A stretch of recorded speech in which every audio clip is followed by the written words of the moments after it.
정말 하지 말라고 말씀드리고 싶죠. 바로 골절이에요. 그런 분들의 경우에는 네, 히아신스 메코라든지 네, 이번 시간에는 포획 요령을 한번 알아보도록 하겠습니다.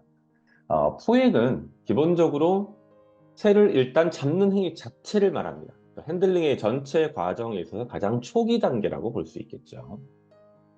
흔히 우리가 이제 진료 상황에서 또는 가정 상황에서 발생하는 포획은 새장 안에 있는 새를 잡을 때예요. 새장 안에 있는 새에게 어떤 문제가 있는 것 같아서 그 새가 어떤 상황인지 알아보기 위해서 새를 잡아서 좀 더 면밀히 살펴보는데 처음에 잡는 거죠. 새장 안에 있는 새를 잡을 때 가장 큰 어려움은 무엇이냐면 새가 바보가 아니다 보니까 새장 안에 있는 여러 가지 구조물을 이용해서 요리조리 피해 다니는 거예요. 두 번째는 새장의 철창에 그 살을 잡고 발이나 부리로 잡고 떨어지지 않으려고 하는 거예요. 우선 첫 번째의 상황을 예방하는 가장 좋은 방법은 무엇이다? 횃대를 포함해서 새장 안에 있는 가급적이면 모든 물건들을 제거하는 거예요. 참고로 일반적으로 실제 수의학적으로 저희가 진료를 할 때에는 그 새장에 있는 물건을 제거하고 새를 포획하기 전에 뭘 하나요? 조용한 곳에 새를 놔두고 멀찍이 떨어져서 또는 CCTV 같은 것을 이용해서 그 새의 행동을 확인해요. 행동상의 특이점을 확인해요. 호흡을 할 때 문제가 있는지, 재채기를 하는지, 깃털을 부풀리고 있는지, 날개 속에 머리를 쳐박고 있는지, 또는 어디 구석에 앉아 있는지. 그리고 새장 내부에 있는 먹이, 물, 분변의 상태를 명확하게 파악하고 필요하면 사진을 찍어 놓거나 가검물을 채취해요. 그리고 나서 새를 잡는 게 원칙이라는 부분을 말씀드리고 새장 내에 있는 불필요한 방해물 모두 제거한 다음에는 앞서도 말씀드린 것은 어떡합니까? 통상 장갑은 사용하지 않습니다. 만약에 새장의 개구부가 크다면 타올을 직접 넣어서 잡을 수 있고요. 새장의 개구부가 작거나 두 손이 같이 움직이기 어려운 작은 새장이라면 보통 수의사의 진료실을 찾아오는 경우에는 작은 경우가 많겠죠. 큰 새장을 들고 올 수는 없으니까. 그런 경우에는 어떻게 합니까? 캐칭 네트를 이용해서 잡습니다. 그리고 그 캐칭 네트 안에 있는 동물을 타월로 옮기는 것이 일반적입니다. 200에서 400g 정도의 새라면 우리가 통상 집에서 사용하는 머리 감을 때 쓰는 작은 타월 있죠? 보통 핸드 타월이라고 하나요? 손수건보다 큰 요만한 크기의 한 40cm 곱하기 60cm 정도의 일반적인 타월, 송월 타월이든지 무슨 이케아에서 나온 타월이든지 뭘 쓰고 관계없어요. 그렇게 두껍지 않아요. 그런데 만약에 대형 앵무다 또는 초대형 메코우나 초대형 코카투, 밤 코카투라든지 네, 히아신스 메코우라든지 그린윙 메코우라든지 이런 개체들의 경우에는 그것 가지고는 안 돼요. 타워를 쓰는 이유는 크게 두 가지예요. 하나는 시술하는 사람, 시행자의 손에 부상을 입지 않도록 하는 거예요. 스크래치라든지 바이팅이라든지 네. 또는 바이팅에 따른 절단도 있을 수 있겠죠. 물론 그런 소형 정도는 그런 문제까지 이어지는 않겠지만 기껏해야 피가 나는 정도부터 살점이 떨어지거나 참고로 앵무새의 부리는 잘 아시겠지만 아주 강력한 힘을 가지고 있고 그 힘이 부리의 끝에 모이도록 되어 있어서 웬만한 벤치보다 세요.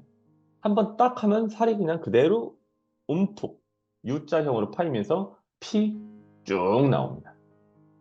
피 보는 건 흔한 일입니다. 그런 것을 막기 위한 것이 있고요. 또 하나는 사람이 앵무새를 보정하는 과정에서 자칫 잘못하여 새에게 과도한 압력을 줄 수 있어요. 자신의 손이 다칠 수 있다는 두려움이 있으면 그것을 막기 위해서 새를 꽉 잡아요. 그럼 어떻게 돼요? 무언가가 부러지거나 새가 호흡부전으로 또는 우열성 심부전 등으로 죽을 수 있어요. 그래서 사람과 새 모두를 보호하기 위해서 타월을 쓴다라고 이해하시면 돼요. 너무 두꺼우면 어떻게 돼요? 감각이 무뎌지는 거예요. 그런데 중대형 또는 초대형 종을 다루는데 너무 얇은 것을 쓰게 되면 네, 타월이 의미가 없어요. 타월의 크기도 목욕용 타월처럼 큰 것이어야 되고요. 바스타월이라고 하죠. 저희가 좋은 호텔에 가면 나오는 몸 전체를 담는 두꺼운 타월이 있어요. 최소한 그 정도. 경우에 따라서는 심지어 뭘 써야 돼요? 네, 담요를 써야 할 수도 있어요. 이때 우리가 캐칭 네트를 사용할 수 있는데 캐칭 네트는 뒤쪽에서 조금 더 한번 주의사항을 확인해 드리도록 하겠습니다. 세 장이 아니고 대형 에이비어리, 야외 사육장에서 새를 잡아야 하는 경우들이 발생할 수 있어요. 어려운 일이에요. 이제 제 강의를 듣고 계신 분들 중에 브리더이거나 또는 동물원의 사육사분들도 계실 거라고 생각합니다. 그런 분들의 경우에는 작은 새장이 아니라 대형, 이를테면 1m 곱하기 5m, 2, 3m 곱하기 20m 이런 사육장에 살고 있는 새들을 잡아야 하는 상황이 있을 수도 있어요.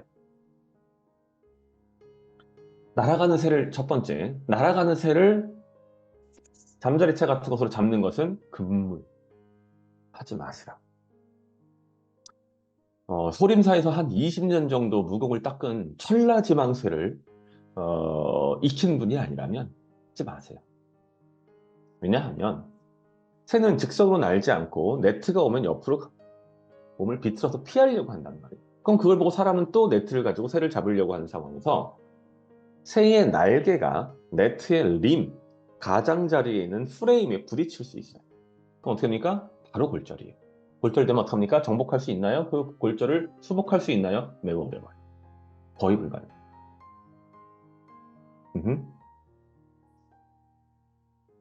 따라서 날아가는 새를 잡으려는 시도는 어쩌다 보니 그렇게 될 수도 있겠지만 기본적으로 안 하는 것이 맞아요. 또는 너무 심각한 상황에서 날개가 부러지는 한이 있더라도 그 새를 꼭 잡아야 할 정도의 위급한 상황이라면 모르겠지만 제일 좋은 것은 새를 한쪽으로 몰거나 그러면 새들이 두려움을 느껴서 쉘터 안으로 들어갈 수 있어요. 어차피 우리가 야외에 대형 에이비어리라 할지라도 그 에이비어리가 완전히 개방되어 있지는 않고 반드시 쉘터를 갖고 있단 말이에요. 그럼 쉘터 내부로 들어가도록 하고 쉘터 문을 잠궈서 그 작은 쉘터 내에서 잡는 것이 가장 좋아요. 그럼 새장 내에서 잡는 거하고 실질적으로 차이가 없겠죠. 또는 뭐예요? 쭉 몰다 보면 체력이 떨어져서 한쪽으로 처박히는 경우가 있어요. 떨어져가지고 한쪽에서 구석으로 몰리는 경우가 있어요. 그런 경우에 바닥에서 잡는 방법. 좀 더 하수이긴 하지만, 좀 더 안 좋긴 하지만, 창살에 붙어 있을 때, 그 붙어 있을 때 갑자기 덮치는 방법. 그런 방법들을 쓰는 것이 보통의 경우 좋고요. 절대로 날아가는 새를 잡으려고 해서는 안 된다는 점을 강조드립니다. 일반적으로 캐칭네트를 많이 써요. 지금 보고 계신 이런 다양한 형태의 캐칭네트를 쓸 수밖에 없는데 이런 형태의 캐칭네트는 사용 시 매우 유의하셔야 돼요. 왜 그러냐면 써보시면 아시겠지만 발가락이 여기에 걸려요. 그물에. 물론 위에서 보시는 것과 같이 전체가 다 면 소재로 되어 있는 것에 비해서 공기가 그냥 그대로 쉽게 통과하기 때문에 날아가는 것을 잡기에 좋을 수 있는데 제가 뭐라 그랬습니까? 날아가는 거 잡으면 된다 그랬어요? 안 된다 그랬어요? 안 돼요. 따라서 그다음에 날아가는 거는 또 하나 어떤 문제가 있냐면 그냥 있지 못하고 있다가 들어오는 게 아니에요. 휘둘리게 돼요. 그럼 휘둘리면 휘둘리는 과정에서 새를 때릴 수도 있어요. 그 연약한 강인하지만 동시에 연약한 새의 골격 구조를 네트로 후려치면 걔는 어떻게 돼요? 살아남겠습니까? 네. 그래서 저희가 권장하는 것은 면 소재, 저희는 보통 광목으로 되어 있는 것을 쓰는데 이런 형태의 것들을 쓰신 게 국내에서는 판매하지 않아요.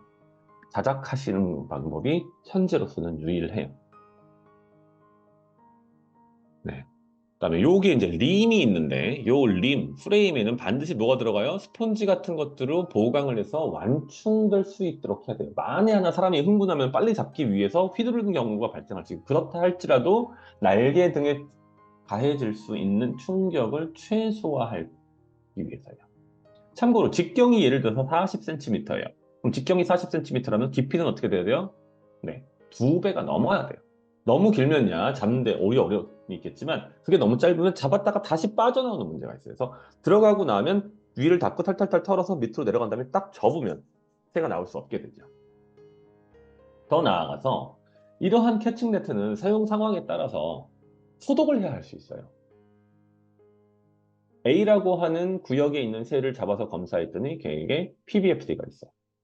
그럼 그 개체를 사용한 그 PBFD에 감염된 개체에게 사용한 네트 어떻게 돼요? 폐기 처분하거나 또는 소독해서 재활용해야 되죠. 그대로 쓰면 돼요, 안 돼요? 안 되죠. 왜? PBFD는 어떻게 해서 전염이 돼요?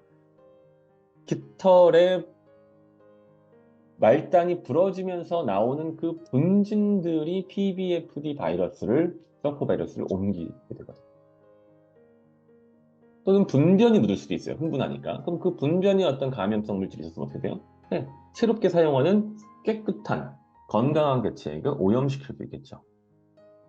더불어 정말 하지 말라고 말씀드리고 싶지만 그럼에도 불구하고 나는 꼭 해야겠어라는 생각으로 날아가는 새를 난 잡을 거야.